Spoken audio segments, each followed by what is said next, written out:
right, folks, here we are. Gene Jackson here live from the Retro Wrestling Archive, and I'm being joined by Mr. Mike Needham. Mike, how you doing tonight, buddy? I'm good. How about yourself, Gene? I'm doing well. Got this new podcast I'm launching because, you know, I've only got 3 others, so I just don't have enough.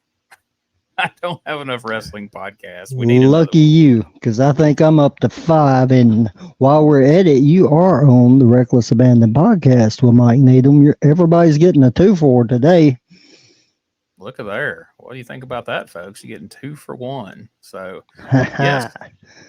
Mike is the host of the Reckless Abandon podcast. He is also the host of the brand new Talking Slop podcast with Mark Canterbury. And if you don't recognize that name, then maybe you recognize the name Shanghai Pierce from WCW.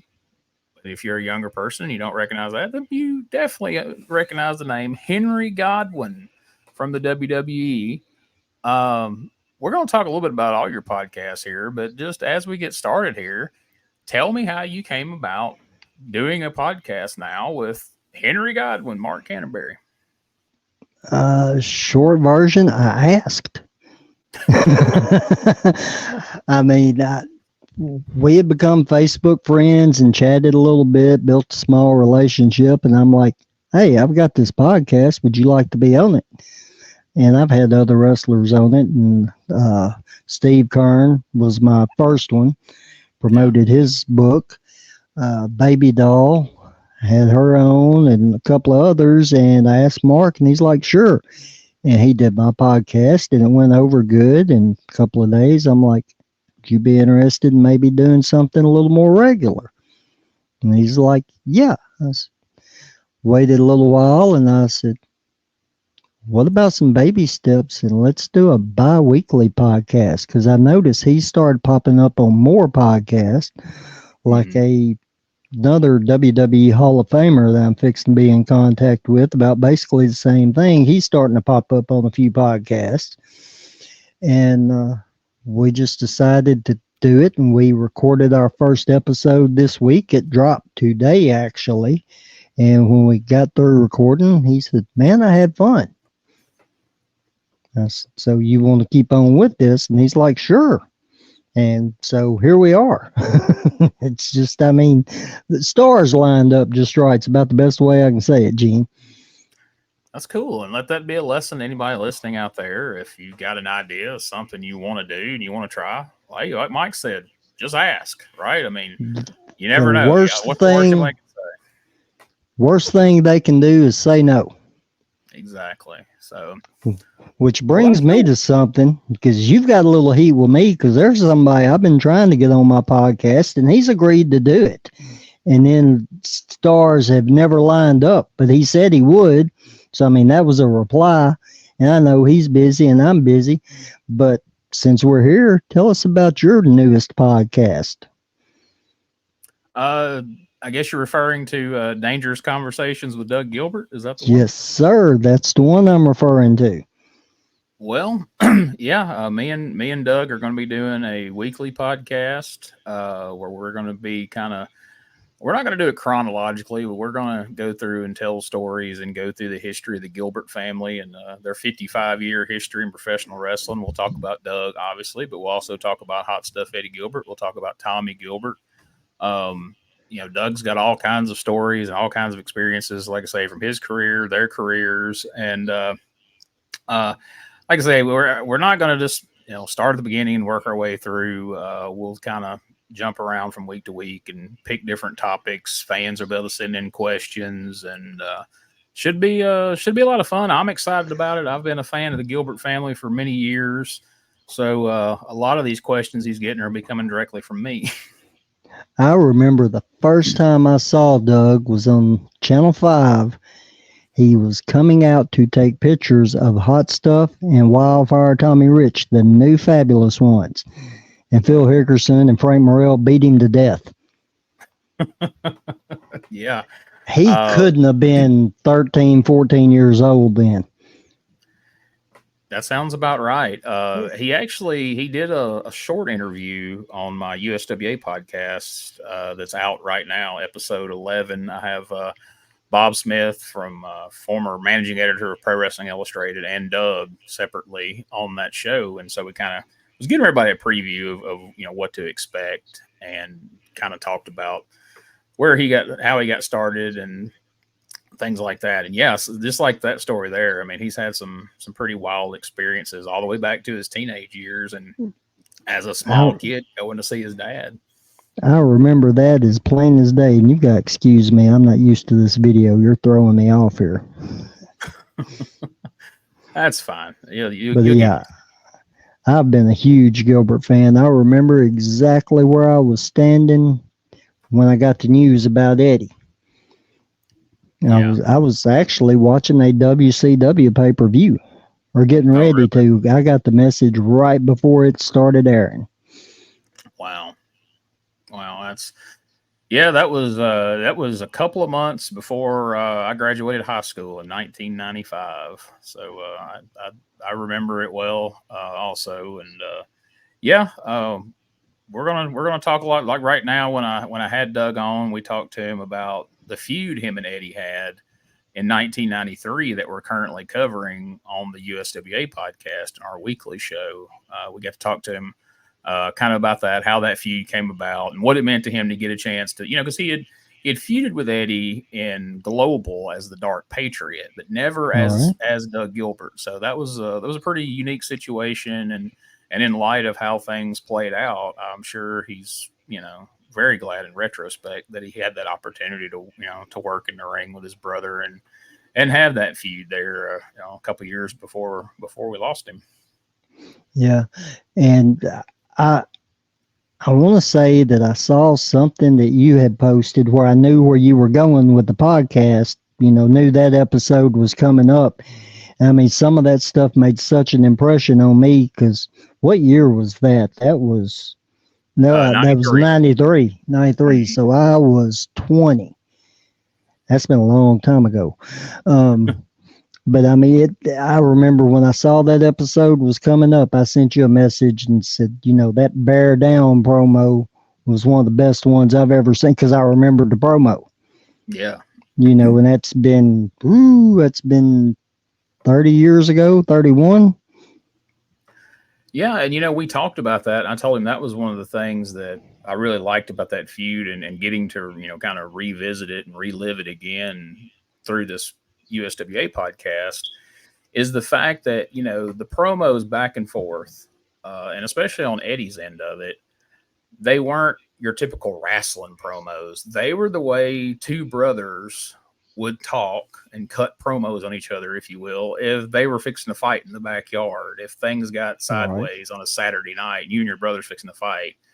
It was those kind of things that were being said. And I brought up the Bear Down promo, and I asked him kind of jokingly, because my wife was in the room when I was watching that particular episode where Eddie did that promo, or the one, maybe it was the week before. I can't remember if they were all together. They all kind of run together as I watched them all. But he did the promo where he was talking about Eddie used to put a towel around his neck and say he was Superman and jump off the house, head first into the yard, and tried to Tarzan from the tree, and he fell head first into the yard. Yeah. My wife was laughing. She's like, "You need to ask Doug if those are real stories, if that's stuff that really happened." I heard that yesterday. And so I asked him, and he said, "Well, the Bear Down stuff, he said, I used to challenge him a lot, and try to take him down as a kid." He said, "Now, I don't remember," he said, "but if I did jump off of any houses or out of any trees," he said, "it's because Eddie talked me into it, because Eddie could talk me into anything." And so I believe that. That sounds about right to me, right? Yeah. I believe that. Yeah, I caught those interviews yesterday. That was a really good show. Bob Smith really interested me.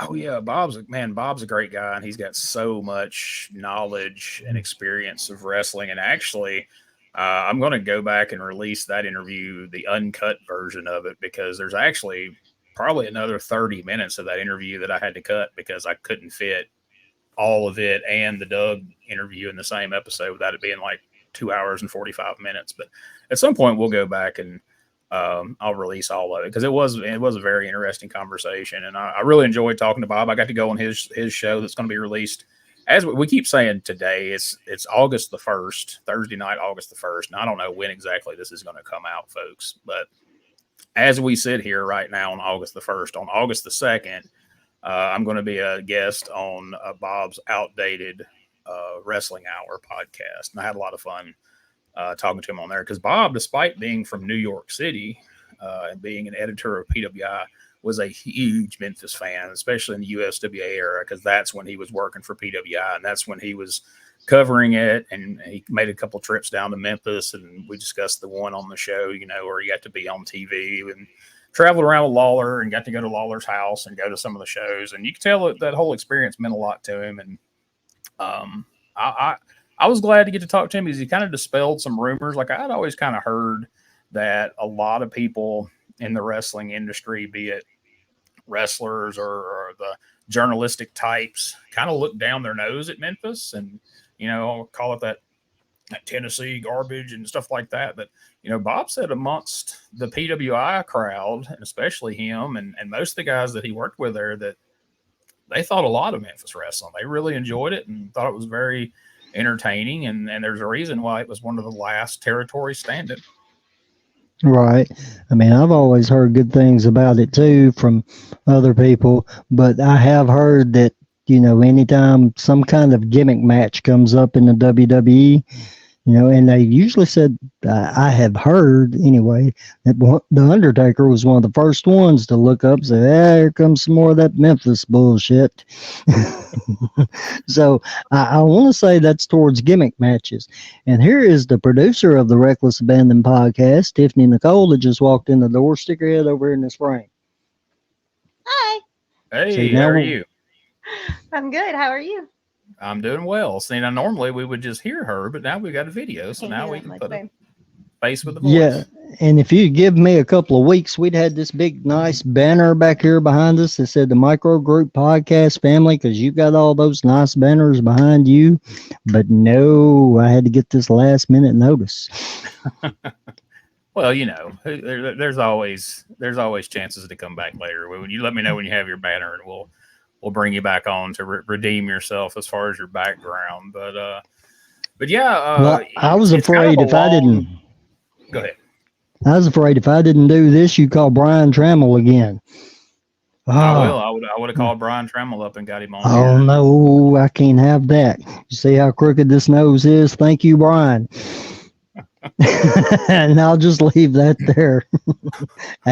You were in the business. Accidents happen. It does. Especially Brian's around. No, yeah. Brian was an accident. Speaking of the Reckless Abandon podcast, he often swung that clipboard with Reckless Abandon. Oh, yes, he did. So you have heard that story then. I have. I've been around for many of those stories. I used to. That's where I met Brian, was up there in Gibson, Tennessee, up there for Killer. So I seen a lot of that in action. Luckily, we were both heels, so me and Neil Taylor were never on the wrong end of that. So I didn't get too myself. Our paths had to cross somewhere if you was up here with Killer. I would think so. We came in, we were Southern Destruction, and we did a feud with Southern Pride up there, and we did an angle once where we took their Confederate flag, and we had a bottle of lighter fluid, and we took I can't think of the guy's name. He played the promoter. We jumped him. We had jumped Southern Pride, laid them out with chairs. Then we jumped the promoter. That wasn't Killer, though. It was a guy who, played the matchmaker or whatever the hell they called it. Michael Anthony. Boom. There it is. Michael Anthony. Yeah, I wasn't there for that. I think they called him. So yeah, we attacked I wasn't Michael there for Anthony. that. We spray him and the flag down with lighter fluid and roll him up in the flag. And just as I'm about to lay a match to his ass, Hoss Williams and a bunch of guys hit the ring, and they run us off. And we had to have a police escort out of town, because in Gibson, Tennessee in 1999, they did not take kindly to a couple of guys about to burn their rebel flag out there, as you can imagine. Least of all, they had wrapped around their their general That's correct. manager / promoter or whatever. That is correct. I heard you mention Hoss the other day, and I meant to message you over that. We started the exact same day. Love that guy. I mean, just one of the best people to ever be in the business. Man, I used to work in Corinth with Hoss when he was part of Bass's posse with Outlaw Don Bass and Honest John. Made a couple of those trips. But yeah, just Hoss is one of those guys that's it's just too nice for the business almost. But I haven't seen or heard out of him in 20 years. I'm Facebook friends with his sister, but I don't ever hear from him. I haven't in a long time. He used to pop up on Facebook now and again, but it's been a long time since I've seen or heard anything of him. I need to reach out to some people I know that are mutual friends and check in on him. I hope he's doing well. Oh, I'm sure he is. He's too tough for much. Oh yeah. Maybe our mutual friend, the Soul Taker, might know. That used to be his tag team partner. He was in Bass's posse as well, so maybe he's got some insight for us. I'll do some checking on that. And I'm gonna mention this on the air, although this is a conversation we've been having in a chat. You messaged me earlier today, or maybe it was yesterday. I don't know. Time runs together. But anyway, you were scolding me for bringing up Tagar, Lord of the Volcano, and not knowing his identity. Well, I found a link to where it said that Dutch Mantell was going to be discussing Tagar on his podcast. So I was like, all right. So I'll listen to that driving home today thinking Dutch is going to have the answer. Surely God, Dutch knows everything, or if not, he'll at least lie to us. But he had not heard of Tagar. He wasn't in Memphis around that time. So his host, the British guy, played him a video of it.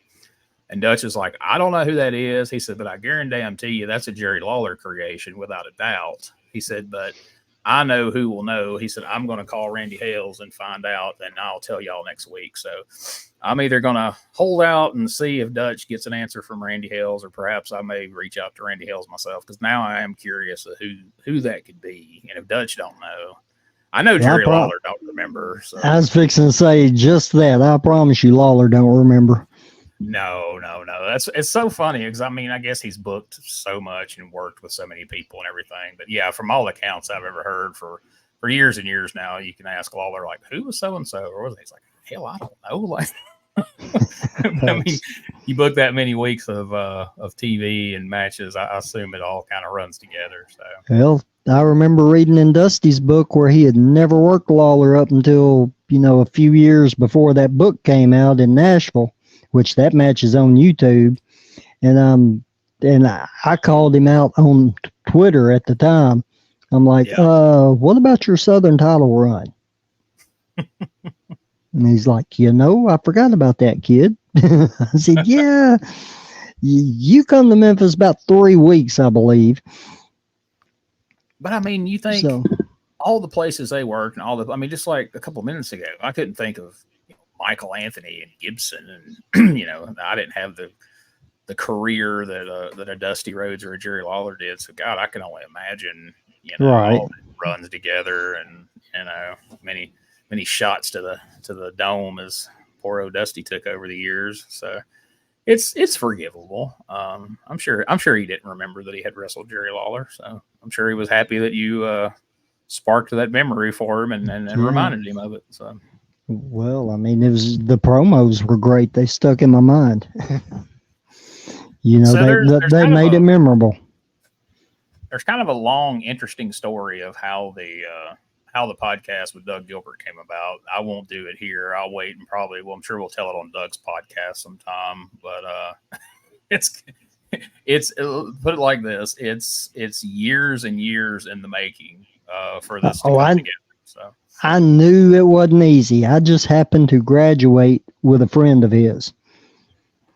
And I had mentioned that, because he had booked him on some places and everything. And I asked him about the podcast and said, I graduated with this guy. And he told me what a good guy you were and everything. He's like, oh, yeah, he's a cool dude. Yeah, I'll do your podcast. Just give me a couple of days' notice. Well, for a little while there, something kept coming up and I couldn't get to it. Yeah. And, then I'd send him a message and I'm sure something had come up for him and it just hadn't worked out yet. But I haven't asked in a while either. It actually, we were talking about another project from years ago. I had at one time worked on, and I guess probably about 75 or 80% had completed a book about Eddie. And me and him were talking about that. And somehow by the end of it, now we're doing a podcast together. So that's Awesome. cool. But that, yeah, it wasn't either one of our intent. It's just we were talking on the phone about the book, and here we are. But I'm excited. Hey guys, Ray Russell here, curator of the WrestleCopia Podcast Network, inviting you guys to listen to many of the programs here as part of the WrestleCopia brand, including, but not limited to, the Wrestling Memory Grenade, currently covering the 1988 and the WWF project. You can also listen to the Regional Wrestling Podcast, where we talk the territories, whether it's Jamie Ward with Georgia 81, Roman Gomez with the UWF in 1986, or Gene Jackson covering Memphis in 85. 3 projects going on right now over there at Regional Wrestling. You can also listen to the Wrestling Stoop with the legend himself, Bob Roop. Bob goes back in time each and every week, covering not just his career, but countless stories and interactions with hundreds of wrestling names spanning his 2 decades in the business. But that's not all. You can also check out the Puro Wrestling Academy with the professor of Puro Resu, Mr. Dan Ginnity. Dan and I go back in time and cover the history of Japanese professional wrestling in the English language. And you can listen to all of those shows and more, all part of the WrestleCopia Podcast Network, located over at WrestleCopia.com. That's WrestleCopia.com, and anywhere your podcast streaming needs are met, from Apple to Spotify, Pocket Cast, and beyond. And while you're at it, why not subscribe to our social media guys for all the latest goings on here at the WrestleCopia Podcast Network. Plus, I'm constantly adding old school video clips and pictures from throughout wrestling history. You can follow us over on X, formerly Twitter, at Wrestling Grenade. That's at RASSLIN Grenade. Also, follow and like me, Facebook.com/Wrestling Grenade. And why not subscribe to YouTube.com/Wrestling Grenade. So if you're looking to support that next up and coming podcast brand, please consider making it WrestleCopia. I'm excited about this podcast you got going with Mark Canterbury. So we've all got cool stuff going on. Yeah, I started the Reckless Abandon podcast. It's getting close to the year mark, and it hasn't been just super consistent where an episode's dropping every week. So we lost a little bit there. Of course, I got sick, and then we got busy with this and busy with that.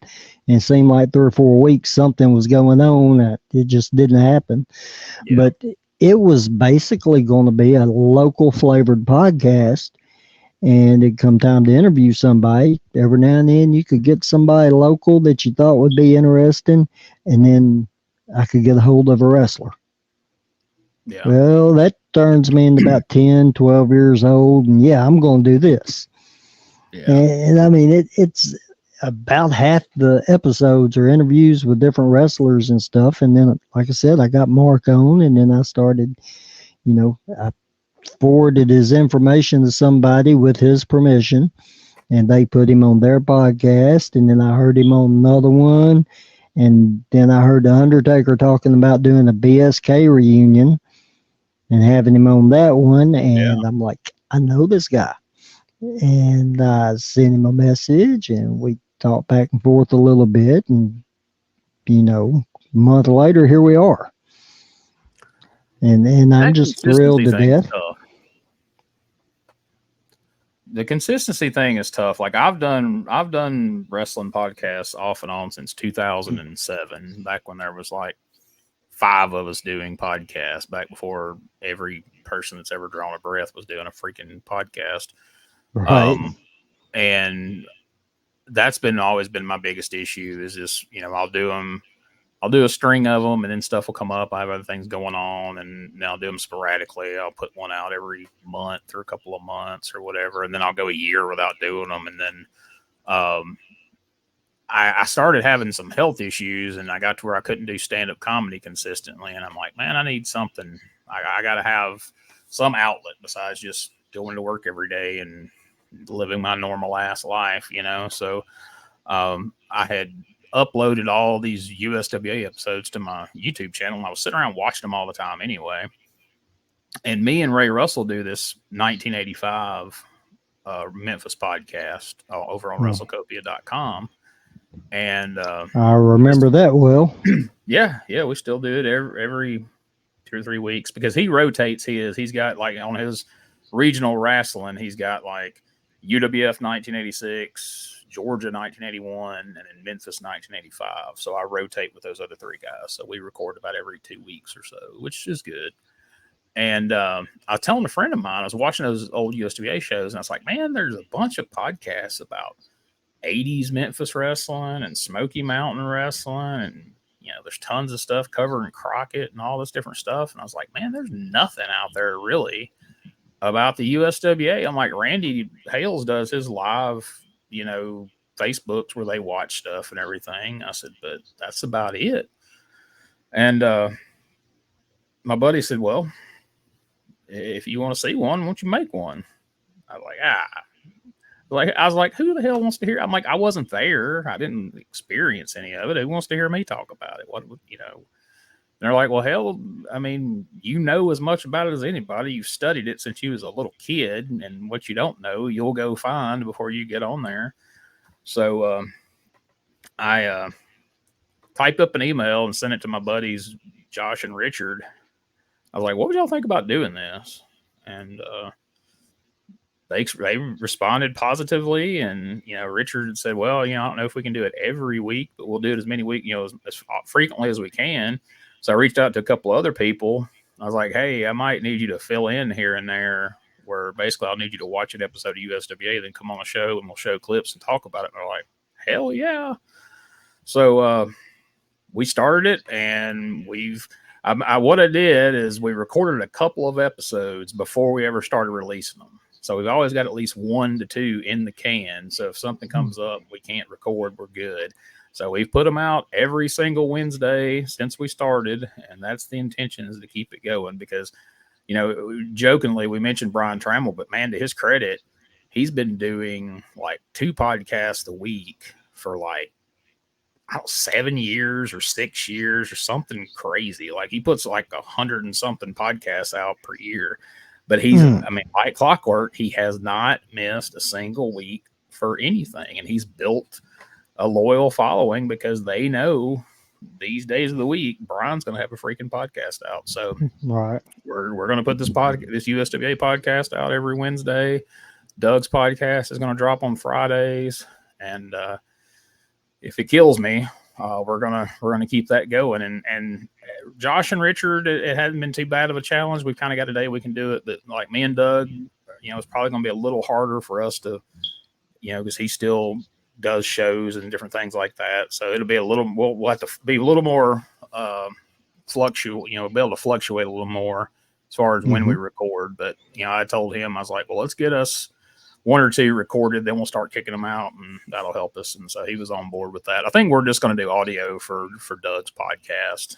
The main reason I do the video for the others just so we can show the video clips, because right, if you want to listen to them, it kind of works on that level. But it is nice if you want to get on YouTube and watch the video and see the video clips. That does add something as far as the review shows. But for me and Doug just having as advertised conversations, telling stories, I don't think it's really necessary. I think the audio will do well. And honestly, as far as like the ratings, as far as, how it does on all the charts, if you put it on YouTube and the audio, it kind of splits your ratings because some people watch on YouTube, some people listen to the audio. So that's true.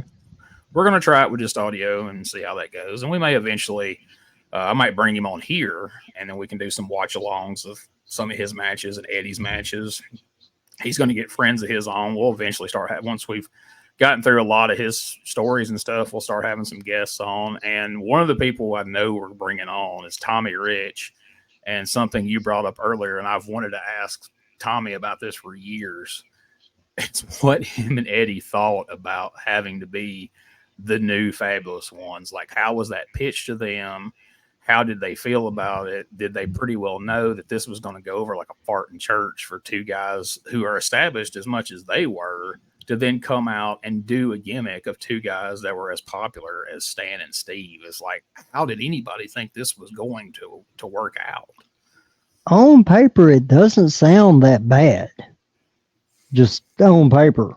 But, if they were going to be heels, yes. But two of the most beloved baby faces in Memphis leave, and then you take two guys that have been around as much as Eddie and Tommy Rich, and be like, now these guys are going to be the fabulous ones. Like, well, I just don't see how you think that's going to work. I mean, if you thought somebody could fill the shoes, they picked the right two guys. But you just, I mean, the fabulous ones were too over, and that's part of the problem why they left too. But they weren't making enough. But that was a story I heard anyway. It just depends on which version you get. I think Steve had a different story. Yeah. But I mean, the matches weren't bad. They're good. No, they're Babs great. didn't do a bunch of the cool double team moves like rock and roll or midnight. So they didn't have that. But it just, you knew pretty quick it wasn't going to work because, I mean, like I said, on paper, I could look at it and see where it sound good when they did the interview and introduced them. I'm like, yeah, that's not going to be bad. And then when they come out, I'm like, yes, probably ain't going to work. I mean, I guess we didn't know it at that time as it hadn't been done, but we've since learned over the years is, the new anything doesn't work, be it wrestling or just, new Coke, new whatever in general. New Razor, new Diesel. Yeah. Yeah. But I mean, when Ricky and Robert went to Mid-South, if we would have took two fairly over baby faces and tied bandanas around their legs and they're like, all right, this is the Rock and Roll Express now. Like, no, don't. I mean, the moves that they had already patterned, you weren't going to get that. And I mean, still to this day, how many people have the teamwork that the Midnights had? The divorce court and rocket launcher and stuff like that. It just that even the new the original Midnight Express, they didn't do teamwork like that. And Dennis was part of the other. Some of knowing that was all great. that, they still decided to try new Midnight Express in WWF all these years later. It went over worse than the new Fabulous Ones ever thought of. That was a rib on corny. That's all that could have been. Yeah. I'm surprised he even went for it. I know Bruce Pritchard will not admit that anything ever was a rib in WWE, but that was a rib. I'm sorry. You're not going to convince me otherwise. It may not. Maybe Bruce wasn't in on it. Maybe it was Vince Russo's rib on Cornette, but it was definitely a rib on Cornette. I've met Bruce once. I didn't have a problem with him, but I know several people that did all the way back to Global. And some of them, I'll take their word for it, but I never heard one from guy that worked in Global that we've talked about earlier. Yeah, I'm interested in to see as these things come up. I'm writing these questions down, and I've got quite the list of, and that will definitely be one day like, all right, Doug, how are your dealings with Bruce Pritchard from Global up to WWE and beyond? And I tell you something I'm curious about is how Doug feels in 2024 about Paul Heyman. Him and Eddie were close, and they had the run in Continental and then ECW, and then that apparently didn't end well. And my understanding is that when Eddie passed, they still weren't on good terms. When I was working on that book, I reached out to Paul because he wasn't working in the WWE at the time. He had that Heyman Hustle website, and I emailed him and he responded. And he's like, yeah, I would, he said, I would like to share some of my memories of Eddie. He said, I really would. He said, I got a lot going on right now. Reach out to me again in about 90 days. And I said, okay. And then by the time 90 days come around, some things had fell apart. The book ended up not happening anyway. But to this day, I wish I'd have followed up with him just to read what he would have said. He was probably using that 90 days as a stall tactic to figure out how much money he wanted. I made it very clear to everybody up front, as I do to this day, there's no money You either want to talk or you don't. And if you don't, that's fine. Right. But old Gene's broke as hell. There ain't gonna be no money. Understood. But I figured enough time had passed that maybe if he thought there was going to be something put out about Eddie, that maybe he would like to maybe clear the air on some things and, maybe make up for some things that had been said in the past. I don't know. I would like to think that, but I was kind of hoping, honestly, to hear Eddie mentioned in his Hall of Fame speech, since Eddie had a lot to do with the early formation and direction of ECW, and that didn't happen. But there's a lot of Hall of Fame speeches I would have liked to have heard Eddie Gilbert's name mentioned in that it wasn't, and that's disappointing. And that's the reason, that I don't recall it ever being mentioned.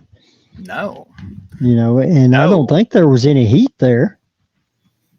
I would have liked to have heard it in Sting's Hall of Fame induction, right? I'd like to heard Phil Hickerson's name in the Ultimate Warriors induction because he owes him for that broke arm.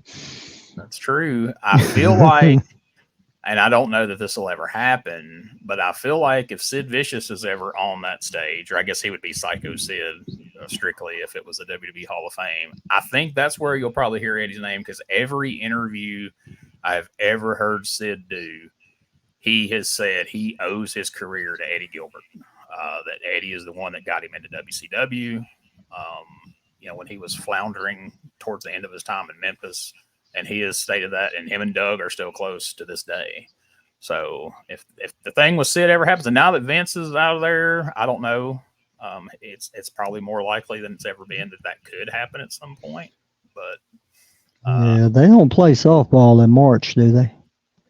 No, I don't really know where softball season lands. I think it's more of a summertime thing. So I was gonna say, as long as there wasn't a softball game, he might go. Oh, poor Sid. Get away from them softball jokes. And there may not even be any truth to it, but you gotta take them.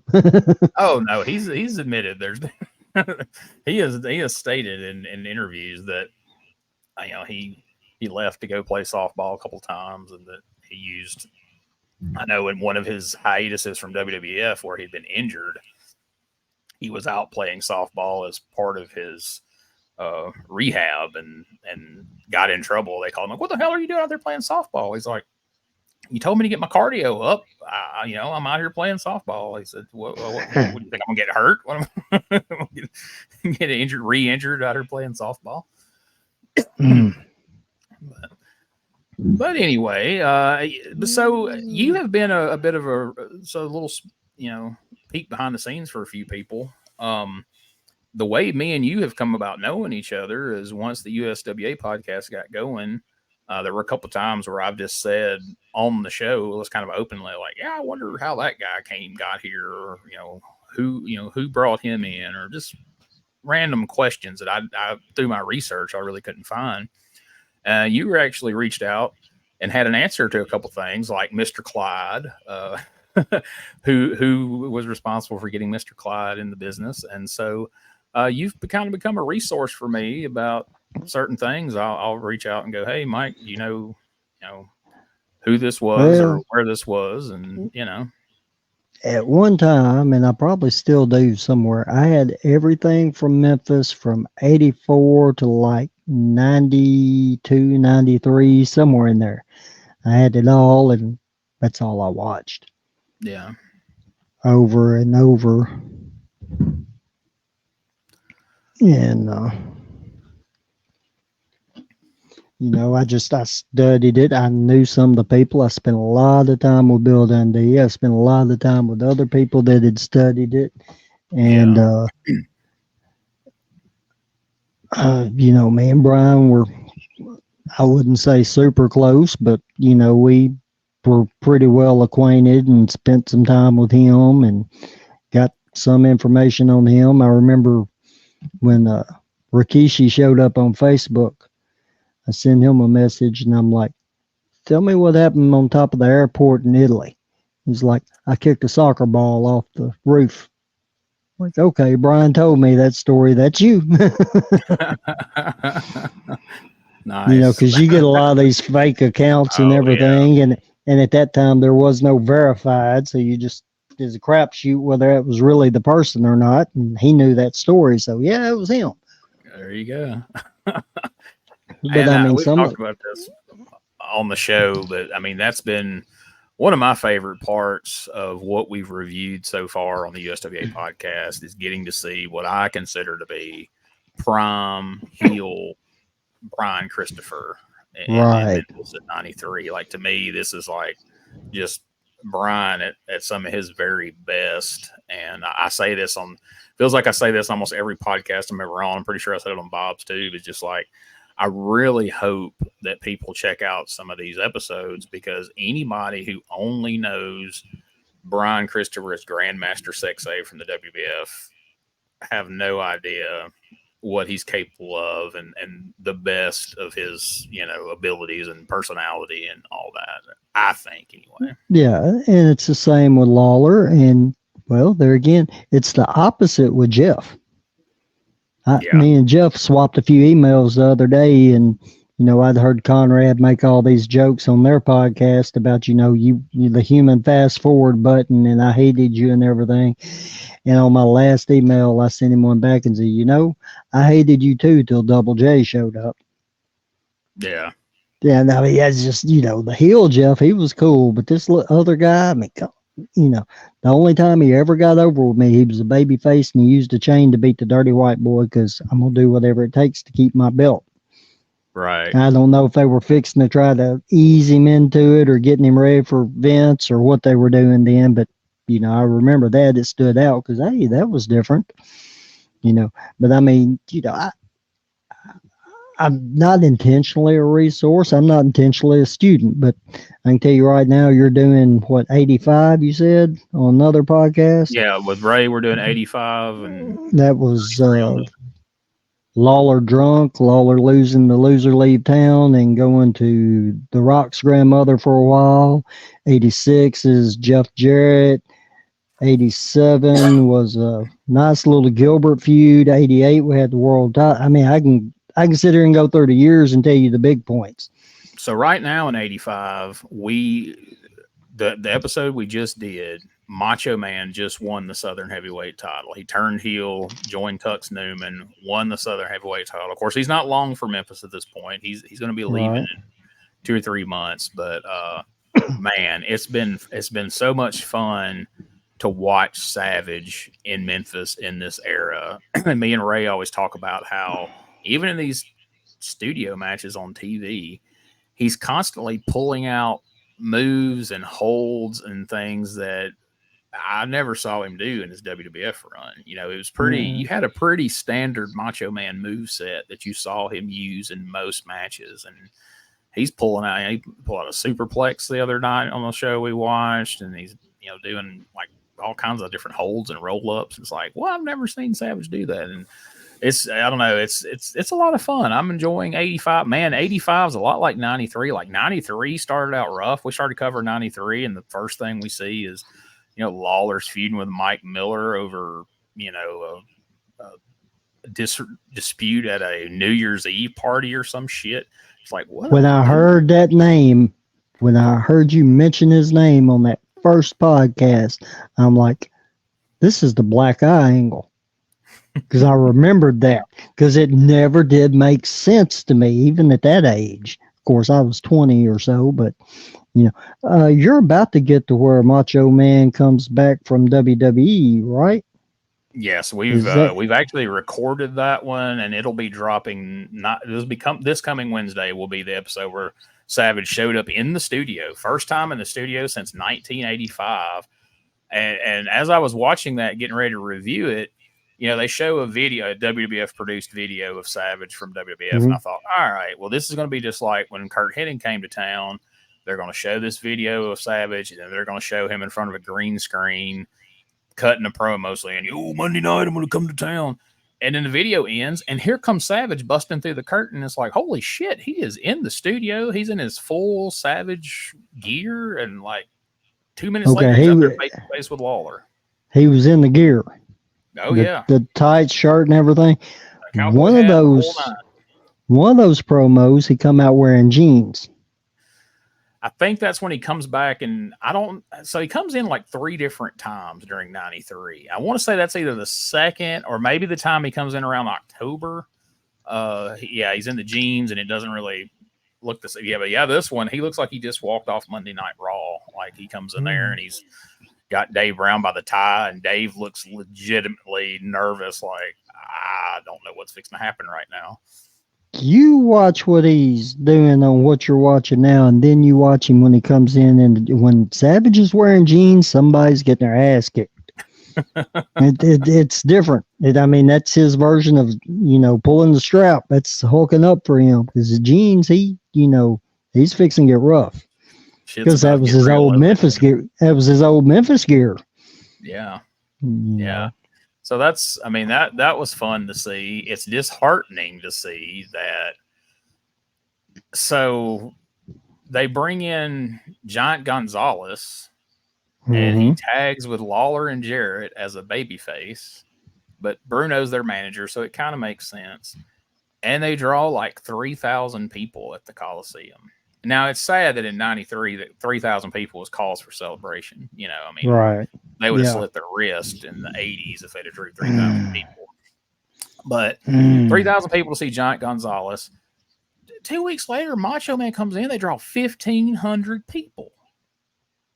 The following week, the brand new tag team of the Harlem Knights, a.k.a. Men on a Mission, are there, and they draw 1,600 people in a main event that doesn't have a single WWF guy on the card. And it's like, how did Macho Man draw less than Giant Gonzalez and the Harlem Knights? Like, what is wrong with people? Like, I want to get a DeLorean and go back in time and just drive around Memphis slapping people. That was the crazy period where, they couldn't make up their mind if they wanted to watch it on TV or, spend the money on tickets, or I never got it. I didn't do it. But it's like some of the card didn't leave it. How many weeks in a row could you watch the Moondogs versus the Harris Brothers? Good Lord. We're like 12 weeks into that match happening every Monday night. Yeah, that did get to be a little much. But I liked Ron and Don, unlike some other people. I'm still waiting to find out what the backstory is. People think that's a bit, but it's not. Josh really hates the shit out of him. I got to think it's related to Uncle Danny, but we haven't found out yet. We haven't solved the mystery. Since they got their Brody look, I've always liked them. Now, when they first come into Memphis, it didn't work for me, brother. When they look like twin Brian Lees. Brian Lees or Magnum TAs with short hair or whatever. Yeah. Cross between Barry Windham and Magnum TA, I guess, with short hair. We're friends with Sawyer Brown was their big selling point, apparently, back at that time. Right. Yeah, I think they were legitimately introduced to the Jarretts by Mark Miller. Yeah. That's a real thing. But they had those pink boots on. And when they got the Brody look, I didn't think they were the same guys when they come back with the hair and the, 200 pounds heavier or whatever. I always liked them. I think it's funny that Josh doesn't like them. But now I don't know that I like any tag team enough that I want to watch. I know they had success the year before. That some combination of either Jarrett and Fuller or Jarrett and Lawler wrestle the Moondogs every freaking week for the entire year. But the Harris brothers weren't established enough or over enough in Memphis to pull that off, I don't think, because the tag titles were switching every freaking week, just back and forth, back and forth, back and forth. And I don't think that's why the houses were down, but it certainly weren't helping bringing them up, because it's like, God damn, we saw this last week. What are we doing? Hey guys, this is Wolfie D from PG-13. Check out my podcast, Live and in Color with Wolfie D, every Monday at noon. We're talking Memphis, we're talking ECW, WCW, WWF, everywhere that I've been. We even have some great guests, some Hall of Famers on the show with us. Every Monday at noon, Live and in Color with Wolfie D. Ladies and gentlemen, welcome to Give Me Back My Pro Wrestling, the podcast that's based on the old school, but can still help you find the good stuff from today. Jimmy Street and the Plastic Chic, Jared, are the undisputed tag team champions of the wrestling podcast world.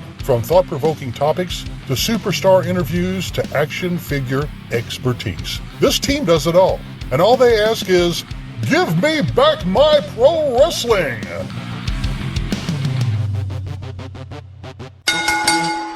Every other Thursday, wherever you listen to podcasts. This is Wrestling Nostalgia, the podcast that dives into wrestling history. Hey, wrestling fans, I'm Dave Dynasty, and if you enjoy podcasts that are knowledgeable and history-driven, then Wrestling Nostalgia is for you. With great guests and fun interviews, there are over 200 episodes in our archives. We chat with several first-time guests and often cover topics not discussed on other podcasts.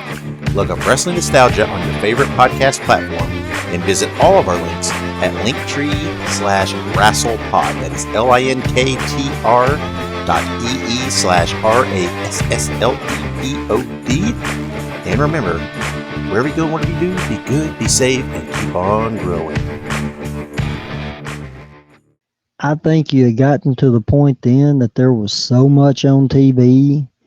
And you know as well as I do, I can sit at home, I can see it better, and I don't have to pay the money. You know, and I always thought it was kind of weird that they showed so many clips of what happened. You know what I mean? They'll tell you what happened last Monday night every week. Yeah, and you could get, you know, to the point, because Lawler was already in WWE by then, so you could sit home and watch him on Monday night. You didn't have to go anywhere. And it's, you know, that's why he dropped the Jerry Lawler show, because he was on Sunday morning on USA on that it wasn't syndicated, but it was USA show. He didn't want to compete with himself. It was because it was on 11 o'clock Memphis time. So I'll just cancel the show because he'd been doing it since the 80s. So I think he probably much ran out of guests. That don't sound as good as I don't want to compete with myself, though, Jim. Yeah. Oh, no, definitely. Yeah. I mean, as far as kayfabe reasons, of course. But right. But yeah, so he had a lot of people. So I want to ask you. All right. So I want to ask you a couple things that me and Ray have talked about on the 1985 show. First and foremost, do you remember the tag team called the Terminators? We're not talking about the ECW Terminators, are we? No, that was Eliminators. No. I remember the name, but I do not remember them. Perfect, because they were the Drizzling Chits. There's no reason. The only reason you should remember them is just remembering that they were freaking terrible. They brought them in their first TV match. You know, it was like, oh my God, these guys are awful. These guys won't be back next week. But they were. And they just kept coming back, and they kept putting them in matches on TV. And they were just, I mean, the matches were awful. And so then it comes down, they get into a feud with the Dirty White Boys, who were baby faces in 1985 in Memphis, which felt really weird, but somehow it worked. They come down to a loser leave town match with the Dirty White Boys. We're like, all right, let's get these freaking Terminators out of here. They're awful. We're sick of watching them. And they freaking beat the Dirty White Boys, and the Dirty White Boys left town. And they so they were there for about, 2 months or so. And finally, they went away. And I wished when I was in Jonesboro, I got a chance to talk to Lynn Denton for a little bit. And I'm actually working on maybe getting on this very show we're on right now. And one of the main things I want to talk to him about is like, dude, were the Terminators as bad with you guys trying to work against them as they came off with us just watching them? Because, I mean, it was, I can't imagine. It had to be like pulling teeth trying to get anything out of those two. Yeah, and I promise you, if they were that bad, he remembers it. I bet. Because I know on that episode I just got through with Mark Canterbury, he was going through the list of some people he was don't want to make Dustin mad, enhancement talent for. And one of them was Elegante. I said, that would have had to been probably before Taker got a hold of him. He thought for a minute, and I'm like, and if it was, that means he was even worse. And I've heard stories Undertaker told on him. I said, you poor thing. He said, yeah, that was tough. Oh, yeah, this would have been way before Undertaker got a hold of him. Did he come into Memphis? He didn't come into Memphis on his way, did he? He was already up there and was on his way out. he was already up there. So when he did that 6-man tag match where he tagged with Lawler and Jarrett against Brian, Christopher, and the Harris brothers, this was in February. So in January, he had debuted at the Royal Rumble, beat the hell out of The Undertaker. At this point, he hadn't had a match on television. All the WWE audience and I guess the Memphis audience who watched WWF, whatever, had seen of the Giant Gonzalez. He's this huge guy in this absurd airbrushed bodysuit that beat the hell out of The Undertaker at the Royal Rumble. And now he's coming to town to tag with Jerry Lawler and Jeff Jarrett as a babyface. But that kind of works because Lawler was a heel in WWF, but he was a babyface in Memphis. So the fans already kind of accepted, like, well, Lawler has to be a bad guy up there because they, because Lawler would come on TV and be like, they discriminate against people from the South. They hate me because I'm Southern. And he played that up when Kurt Hennig came to town, Yeah, I do what I do up there for a paycheck. Yeah. And so I don't know. It felt really weird having him show up as a babyface when everybody just knows him as this monster that showed up and destroyed the Undertaker. At that point, Undertaker got carried out. And you didn't know if he was coming back. I mean, you knew he was coming back, but kayfabe wise, you didn't know if he was coming back. But he took a little time off. So the next question I have for you is reading like message boards like kayfabe memories and Facebook groups and stuff like that. A lot of people seem to hold Tux Newman in high esteem as a great manager. And me and Ray are watching this 85, and he's been on there for about 3 to 4 weeks now, and I don't see it. So what are your memories of Tux Newman, and what's your opinion of him if you have any memories of him? I've heard the same thing. I remember the name. I know exactly what he looks like. As a matter of fact, I seem to remember seeing him on my timeline today in Facebook for some reason. You may have done that too, Mr. Tagar. But that's it. I don't remember nothing. I think he managed Savage. I think in 85 before Angelo got there. That was his claim to fame, I guess. He came in, so he shows up. All right, well, let me back up. Jimmy Hart leaves to go to WWF, and then they bring in the T.H. Hart, Jimmy Hart impersonator who was terrible. I mean, you look like Jimmy Hart if Jimmy Hart was a foot taller, but he couldn't talk. And he was there for one show. And so then Eddie Gilbert forms Eddie's Army, and they kind of get that rolling for like 2 or 3 weeks. And then Tux Newman shows up, cuts a promo, shows up 1 week, and he's kind of cuts not really a very heated promo. He's almost kind of a nice guy, and him and Lance get along pretty well, other than he mentions, he was a friend of Andy Kaufman, and he's here to seek revenge on Jerry Lawler. And it's like by the second week, somebody had set him down like, look, you're a heel manager. We need to get some freaking heat out there. So it's like a whole different guy shows up the second week. He comes out and he's trashing Memphis people. And he's saying how, Jerry Lawler's pile driver gave Andy Kaufman cancer and killed him, which Eddie had said something similar to that in the This Is Your Life promo. I mean, that's several heels now over the years have used that line, which I think is so absurd, but it is wrestling. So they introduce him as a manager, he promises that he's going to be bringing in the PYTs, Coco and Norvell. All right, they're a good tag team. He's going to bring in Sweet Daddy Siki and Cyclops, someone he calls the Cyclops. So we listen to that promo, and Ray's like, this is their new Jimmy Hart, and this is the stable he's forming. He's got the PYTs, which is a weird fit with him, and then Sweet Daddy Siki, who I assume was like 90 years old. Turns out he was only 45. He just looked 90 years old. Yeah, and then we still don't know what the hell the Cyclops is going to turn out to be. And then the next week, had to be Duke Myers under a mask. I would assume so. And then all of a sudden, he's with Macho Man, and he doesn't have a very long run there, but so far I don't really understand if it's strictly just nostalgia or something that people hold him in such high regard. I mean, nothing against the guy. I mean, he tried, but He wasn't I anywhere don't- close to the level of Jimmy Hart or even some of the people who came after Jimmy Hart. But he certainly was better than, T.H. Hart. I don't know, but I'm going to make the statement again. I remember the guy. I remember exactly what he looks like, and remember he was with Savage, and don't remember nothing else.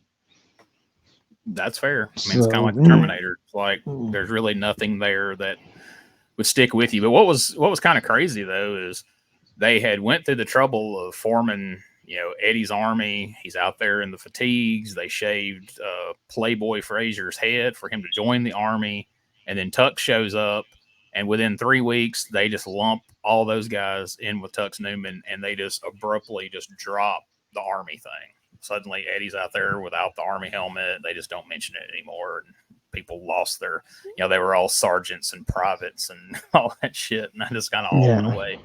But that was kind of a Memphis thing too, is, they would start something, and if somebody decided like, yeah, this ain't working, they would just drop it. You wouldn't necessarily write it off or have a blow off. It just like, yeah, maybe we'll just stop doing that. Everybody forget that we did it. Yeah, and a lot of times that would work. They didn't expect a couple of people like us that paid attention. Yeah. They're sitting there talking about it 40 years later. Well, and that's something that, you got to take into consideration too, is like back to the 80s, very few people had VCRs back then. So you didn't have people watching this stuff over and over. Most people saw the original airing of it, and then that was that. And so it was kind of easy to get them to forget something happened 2 or 3 weeks ago if they're a casual fan. Now, if they're, maniacs like us that are paying attention and making mental notes, because that stuff drove me crazy as a kid. I hated when they didn't follow through with things and continuity. And I talked about this with Bob. I don't remember if it was on my show or his show, but we were talking about that, about how promoters over the years have kind of had that attitude, like, people won't pay attention. They won't know. That guy was a heel last week. Now we're going to use his face. They won't remember. Yeah, we remembered. And it drove me up the freaking wall. I mean, and little stuff, and I can't remember the year, but Brian had already done the babyface turn, and Eddie was turning. Mm-hmm. And they did an interview. Eddie needed a partner or something like that, and he was trying to get Brian, and he stopped right in the middle of his interview, and you could tell he forgot to say something. And he stopped, and he's like, come here, and pulled him to the side, whispered something back into the promo. Brian agreed to be his partner, and it was like 2 weeks later. Eddie, because that drove me. What did he tell him? Yeah. Next week, never mentioned it. 2 weeks later, he's like, you remember standing right over there, and I told you if I turned on you, you'd never see me again. And I'm like, that was it? Because that's going to happen. It's not a matter of if, it's a matter of when. Whenever Eddie was a babyface, we're just setting the timer on, all right, when's he going to turn? Yeah. But I mean, just things like, I guess one of the more notorious ones, and then years later they asked him, and he's like, I don't know. Do you remember in Crockett Promotions when Baby Doll and Larry Zbyszko show up with the envelope that have the pictures or some secret about Dusty Rhodes that they were threatening to reveal, and it was going to ruin his life and ruin his career, and it was just going to be the complete undoing of Dusty Rhodes. And they ran with it for, 3 or 4 weeks, and then all of a sudden it was just abruptly dropped. It was never mentioned again. And then years later in Shoot and Veer, they were like, Dusty, what was in that envelope? He's like, I don't know, baby. We just stopped doing it. I don't know. We didn't know what it was going to be at the time. It's kind of like Ole not knowing who the Black Scorpion was going to be. That was abruptly dropped because Baby Doll was abruptly dropped. There was, I think her and Sam were getting a little too friendly on the plane and was making people uncomfortable or something. But that one, I forgot the story on that. Was she was taking too good of care of the Horsemen, I believe, as far as the food and everything. She would go get the food after the show, bring it back to the jet for them. Anyway, she got let go. I didn't discuss this with her on the podcast because everybody else has, but I've heard her say in the past that at one point, she had an envelope. And then she went to Dusty and she's like, what if somebody gets this envelope? Because security wasn't as good at the time. And they put something in there. And she said it was incriminating. She said, I'm not sure what it was, but he said, got something in there. If somebody gets a hold of it, we're good. Don't let anybody get a hold of it. Well, she has that envelope in her china cabinet to this day. And says she hasn't opened it, or she just won't say what's in it? I have not heard her say either way. But I heard, when Comic Cons got to be a thing or something, she said she'd run into Dusty and she said, Dusty, people are still asking me, about this envelope. Yeah. Baby, don't tell them. Because when you do, they'll quit asking. Well, and she won't tell anybody. Payday. She's missing out on a great payday to reveal that on one of these shooting. I'm sure Rob Feinstein would pay her some cash, or the dollar sign gets up there enough. Hannibal will be like, I'll pay you $2,500 to open that envelope. I mean, in the 80s, if they wanted something incriminating, they could have just put a picture of like Dusty and Ric Flair together having dinner in there, and that would people would have been like, "What the? Oh my god!" Yeah, but you were right. They never told them where it was going or anything else. So it just kind of, I don't know if she still got the loaded envelope or what they put in. I don't know any of that. But I do know that she still to this day will not tell you. That's a fun story. Yeah, I used to find that completely just crazy that they really didn't have a real ending plan to that. And then you find out that Ole started the Black Scorpion angle with no Black Scorpion in mind. It's like, because like in 1990, I'm 13 years old. I was a big Stinger fan. I love me some Sting. I got my hair shaved in a flat top and painted my face at Halloween and the whole nine. And I was completely enthralled in that storyline. I was buying magazines, reading all these articles that everybody's putting in there. And of course, everybody's insinuating it's Warrior. And even as a little kid, I'm like, it's not the Ultimate Warrior. He's the freaking WWF champion. How the hell would he be the Black Scorpion? That's stupid. And God, I don't know if I've ever been so disappointed in my life as when it was revealed to be Flair at Starrcade 90. Like, what a turd of a finish for that.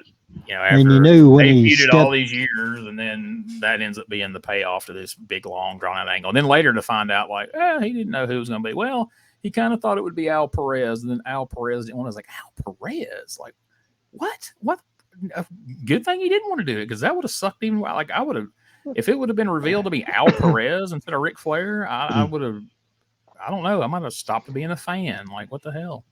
They had forgotten the promo that Ole cut, saying that they had been tag team partners in the past, or it wouldn't have been Al Perez. They were pointing hard at Warrior. They wanted you to think it was Warrior. And supposedly they were trying to sign him, but there was no way. I mean, he was, like I said, he was their champion at the time. Steve, you remember in California, he was hinting around at the power team stuff and all that. Like every bit of it was supposed to be, to lead you down the path of it being Warrior, which, I mean, you could have played it off in the end of, that was just Flair screwing with everybody. Flair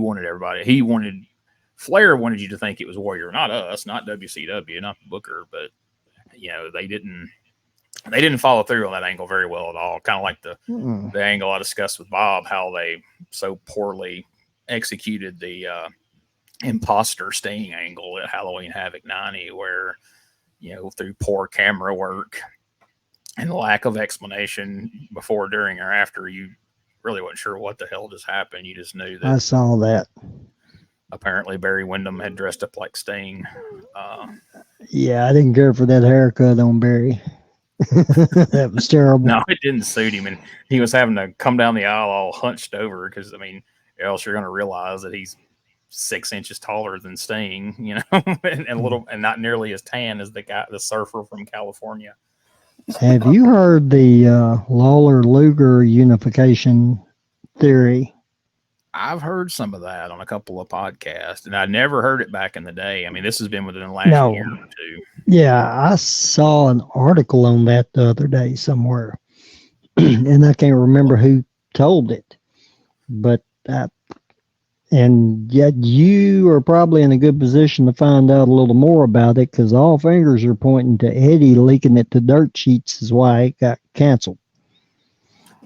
I don't know. I think Jim Ross said that on a podcast. I'm pretty sure. Maybe I'm imagining that, but yeah, the thing that I heard, whatever I heard it on, I listen to so much stuff.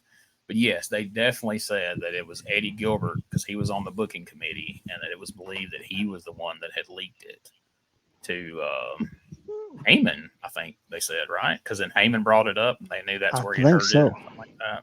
But I think so, but I would like to have seen that era Luger against Lawler much more than a narcissist or narcissist, whichever way you want to go with it. But I still don't see him going over Lawler, which was what the plan was. Yeah, he was going to win and be and I don't know where Lawler would have went from there. I mean, like I say, that's a very interesting theory, but like, I don't know how that would have played out either way with Luger beating Lawler or Lawler beating Luger. Like, I don't really know where you would have went with that from there. I mean, I guess there's a lot of options, but I'll tell you this, when they were setting up that tag team match on TV, I never would have believed in a million years that Luger was going to take a pile driver from Lawler in that match. When he pulled that pile, I was like, holy shit, Lawler hit Luger with a freaking pile driver. Like, wow. It's crazy. Well, he had to take something. You knew what he wasn't going to take. Well, Lawler had basically spelled it out like the high spot's going to be me throwing fire. I know me and Jarrett are completely unimpressive next to this guy, but just know if you show up Monday, I'm going to throw fire at this guy. So show up Monday. And it was funny because as we were discussing that at the end of the episode, Josh hadn't seen he's seen it years and years ago, but he didn't remember it, and he hadn't watched it recently. And I had just watched it like the day before because I tried to watch a couple ahead to kind of have an idea of what's happening. And Josh was like, I can't see Luger taking the fire. I could more see like him trying to throw it at Luger and ends up hitting Brian or something like that. And of course, that's exactly how that played out. It was so well timed, though, to Luger's credit. Well, it was the tape measure. Is the tape measure around the chest when Luger looked down and said, "At 60 inches, it might not go all the way around." That's what got that whole. That's why I remember the whole angle. Just that little phrase right there. To me, one of the things that really stuck out, and maybe it was just, he may have just been playing along, but when Lawler pulled out that tape measure, Luger looked genuinely amused, like he didn't know that Lawler was actually going to have a tape measure, because he's like, well, what are your measurements? What are your arms? Because I don't know. And then Lawler's like, well, he reaches down and starts, well, I just happen to have a tape measure. And you see this like completely uncharacteristic smile across Luger's face, like, oh shit, he's really fixing to measure me out here on TV. And that may have been the bit from the bar to go, but I don't know. That was the most genuine expression I saw on Luger's face throughout that whole 2 weeks of promos that he came out for, wearing the same exact outfit. You would think the show was pre-taped because he wore the same acid wash jeans and a fanny pack and his New Japan windbreaker 2 weeks in a row. Like, you're gonna make people think this shit ain't live. Probably haven't been home yet. It's like I heard him on one of Lawler's podcast, and and I don't know why it really didn't make sense, but Luger was on Lawler's podcast, and he was putting him over. You're the whole reason I'm in the business, King. How's that? Because when I was in Memphis playing football, I'd walk down such and such, and people look at me, oh my God, are you a wrestler? No, I'm a football player. And they would bring your name up. That's the only time I've ever heard him say that's when he's on Lawler's podcast. Come on. I guess there could be some truth to that, but other places I've heard the same story. That's the only place I ever heard you influenced me. Yeah, because I remember he never come through. I remember Cornette saying that when he first came to Crockett, and he was like, you played football in Memphis? And he's like, yeah. He's like, oh, did you watch the Memphis Wrestling? And does that make you want to be in wrestling? Luger's like, no, I didn't watch that. And he's like, I would have never wrestled for that kind of money. I wouldn't be in the business if I had to make the money they make in Memphis. And Cornette kind of said it kind of made him not a fan of Luger in the early going because, you know, he had paid his dues in Memphis and made all those trips for $40 and all that. But, right. you know, not everybody that got in the business got in it because they were a fan. And Luger's definitely one of those guys, you know, Warrior, and they were guys who happened to be freaking, you know, steroided up monsters and thought, hey, I could maybe get rich off this stuff.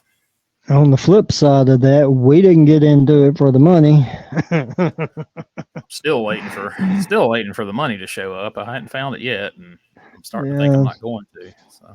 Well, I've sworn off free hot dogs. Speaking of old killer, me and Tony Dabbs and Neil, we went from Tupelo, Mississippi to Dresden, Tennessee. Which was even way further than Gibson. Oh, yeah. And Tony Dabbs' fiance's GMC Yukon. We go up there. We work me and Neil did 2 different matches. Tony did 3 matches because he did a single, and then he did a tag, and then he did the battle royal that we all did. And Killer handed us $5 between the 3 of us at the end of the night, and that place was packed. And that was our last Mid-South show. He handed us that. I seen him hand Neil the $5, and me and Tony are standing there. He's like, "Oh, I wish I could pay y'all better, guys, but that's all we got tonight." And I was like, "Fuck every bit of this. All right, buddy, it's been real." And we got in the car, and Tony's like, "We really not coming back?" I'm like, "Hell no, we're not. $5? Like, dude, that won't get us to the end of the street in this freaking Yukon. Like, that's crazy." No, times are tough though, man. I remember somebody made some money that night. We sure didn't, but somebody did. I remember going to Calico Rock for 20, but I was reffing. And I got $20. I'm like, hey, I almost got killed because Bass caused a riot that night. Yeah. Told us on the way up, if it ever gets quiet enough where you can hear a pin drop in the room, get the hell out. It's fixing to be Guess what? That night, we're all standing in the ring. It got quiet enough, you could hear a pin drop. Bass started looking around. He said, boys, get the hell out of here. And there we all went. That's how it was. We did the bit with the trying to burn the flag that night. That's why they got us right on in the building. We left the building in our gear, and they're like, "We're going to escort y'all out of town because there's some people here that like have said that if they get to you, they're going to kill you." And I was like, "Dude, it's wrestling. Like, what? Like, this is like the old Mid-South '80s stories. Like, I didn't know people still took this shit this serious, but up there in Gibson, they were some special people up there. Like." They hadn't figured out yet that it wasn't completely legit. I had to get there at 8 o'clock on a Sunday morning. We would work out till 11, go to Milan, the Burger King. All of us get Whoppers with cheese, except for Brian Steele, who had to order it without tomato. So we were all done eating before he ever even got his. Yeah. Then we'd go back at noon. They would unlock the door for a 2:30 show, and the first row would be full. At noon for a 2:30 show. Yeah. 2:15, but it didn't start till 2:30 ever. Brian Steele, man, that's a name I haven't heard in a long time. It's one of my best friends. That new banner that you're going to see the next time. It being designed by him. I just got a message from him. It's up in my left corner, probably about, do you want me to ship this or what? He's working for Advert Solutions now. That's awesome. I remember all kinds of promotional products. I remember tagging with Brian in Corinth against Neil Taylor and Chris Rocker one Friday night. And it's one of the only times I ever got to work with him, but we had a good time. He's a good guy. Well, man, I said before we started this thing, I said, well, we'll see how long we go. I said, we might go like 15, 20 minutes, but if we go a while. Oh, it's been 15 minutes. We're an hour and 15 minutes, so we better wrap this up. But man, it's been great talking to you, and tell everybody how they can find your podcast for the ones that are listening on mine. I know they found it if they're listening on yours, obviously. But. Right. Most of mine are on Facebook. They're on Spotify. Most of them are on all your favorite platforms. Spotify has changed stuff up now. You can't even I have not figured out yet how to distribute it on other podcast platforms, which is not helping me none, but I've got the Reckless Abandon podcast with Mike Needham. If you like politics, and you better really like politics, I've got Off My Front Porch with Steve Hilton. We're fixing to start She's Strong with Tiffany Nicole, who you met earlier, standing to my left. Obviously, I've got Talking Shop, Talking Slop with Mark Canterbury. By the way, that email address is slopdrop@gmail.com. So get us some questions in. I'm talking to you too.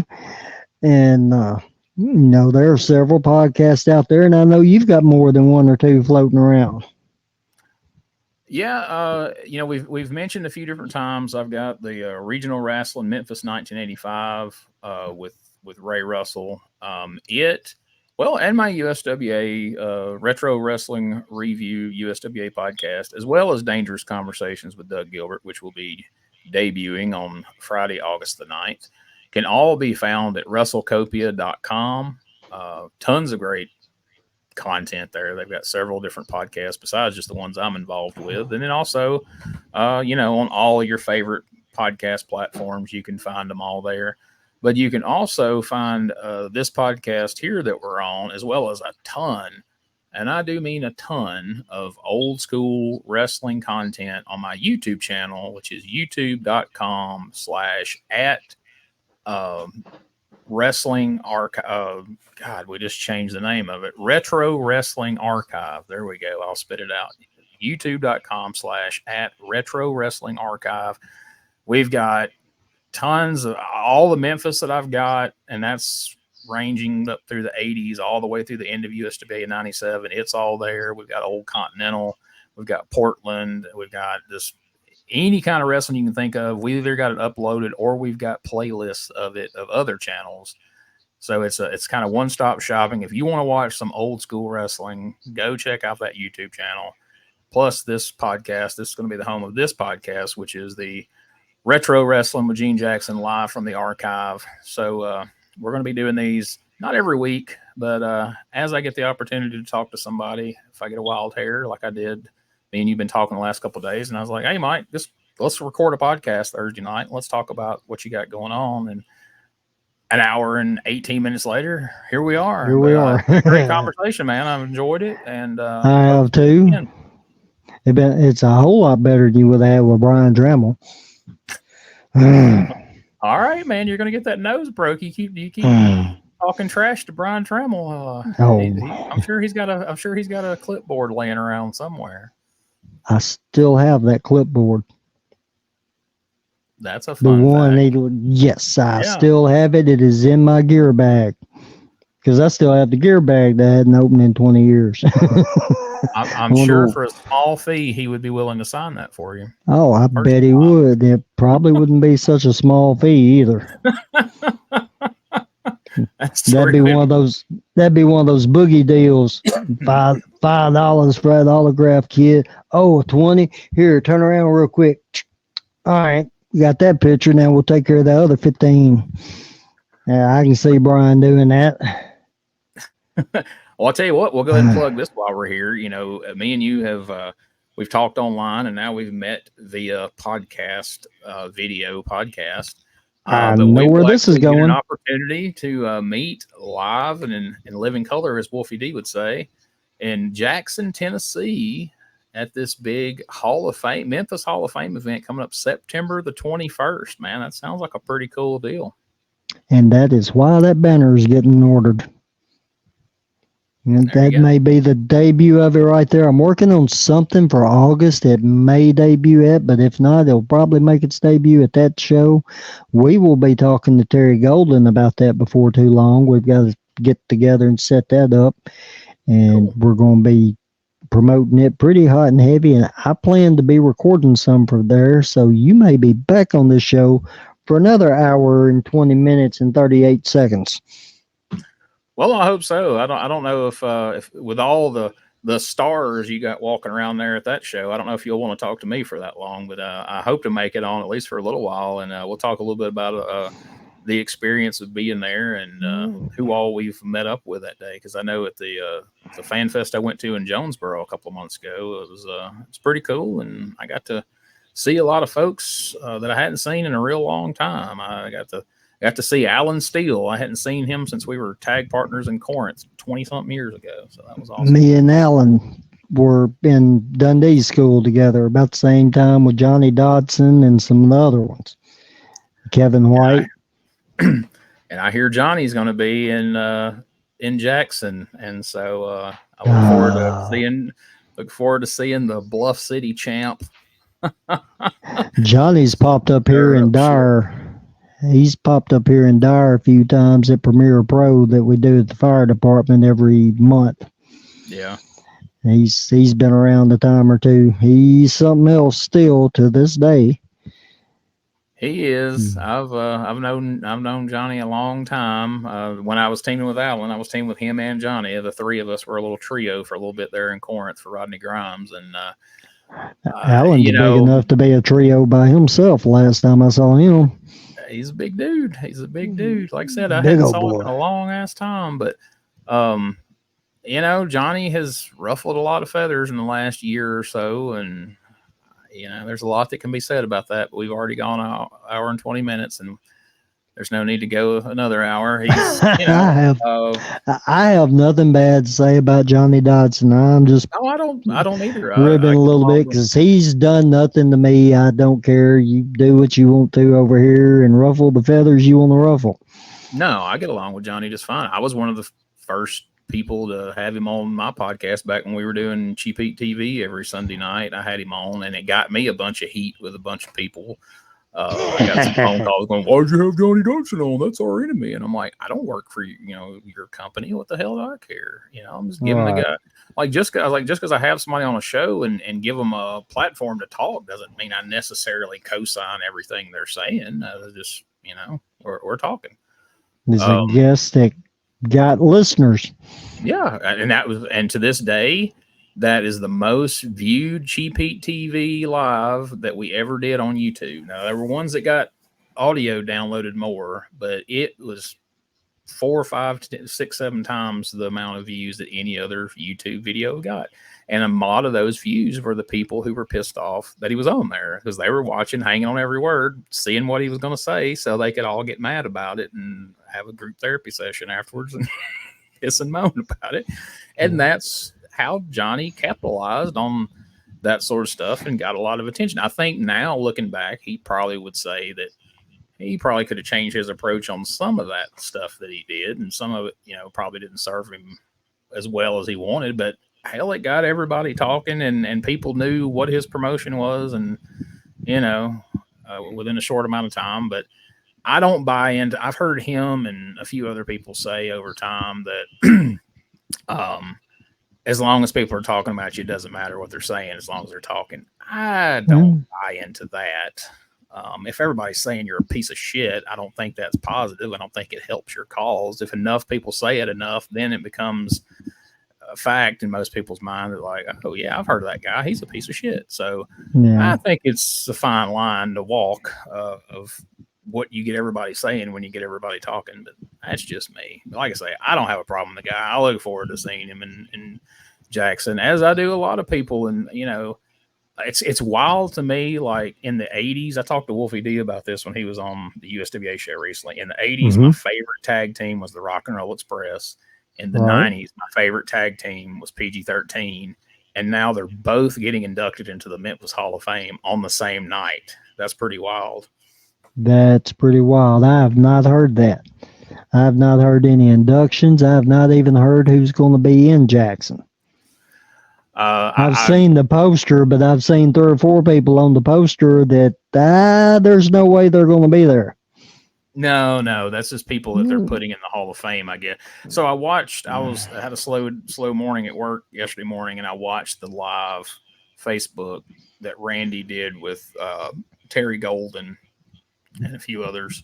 And they kind of went through the whole thing. And my understanding, and they're still going to be announcing people, it's all a lot of moving parts still.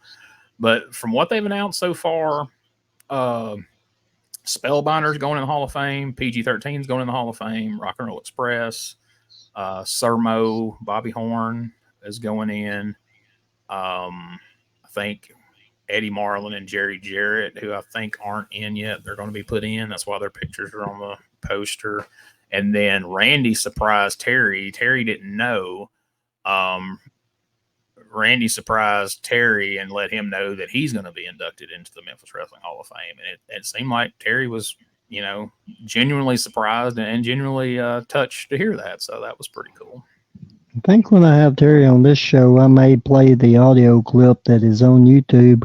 We don't need no kings. We don't need no fabs. We don't need no superstars. Well, Terry, I probably won't. I like Terry. I've always liked Terry. We worked several shows together for Dundee at Tremors or Tequila Joe's or whatever it was then. Well, who would have thought back in 2001 that you'd be watching a podcast in 2024 where Terry Golden and Randy Hales are doing a podcast together, a co-promoted show together, like Hell's Frozen Over. I mean, basically, and so in 20 years from, I guess we'd expect to see Dustin Starr and Johnny Dotson on a podcast together, getting ready to. I remember thinking this when Terry Golden hit the ring on Channel 5 when Lawler did his little comeback deal that is also on YouTube, and Terry hit somebody over the head with his clipboard. Now, somebody stole that gimmick. I'm not going to say who I think it was, but actually Brian was probably doing it first, but I'm not going to give him credit for that. Yeah, I was going to say, you probably got your nose busted before that happened. So. No, I'm not. Nope. He stole that from Terry Golden because Terry's a master. He's going to do a whole goddamn podcast now disputing that. He's going to bring out video evidence. He's going to have signed affidavits from people who had their nose broken prior to Terry Golden ever using a clipboard in his day-to-day life, much less on television. You just opened a whole can of worms, Mike. Thank you. Just remember, you're a Jim Cornette guy, right? Somewhat. I hate his politics. Okay, yeah. Politics aside. I can agree with some of his wrestling views, yes. An editor can make you Attila the Hun or St. Peter's best friend. And Brian knows a lot of editors. So let me just go ahead and get in front of that before that video gets out there. I was going to say, I expect to get a message the next couple of days like, I need to come on there. I was doing that long before Terry Golden ever did. Damn it. Well, it has been good talking to you, Eugene. And I will, if we don't catch up with each other before, I will see you in Jackson. And we'll definitely catch up then and do a little more of this. Awesome. Well, all right, man. We will catch you soon. All right. Enjoy your show, man. Thanks for having me on yours as well. All right. Bye-bye.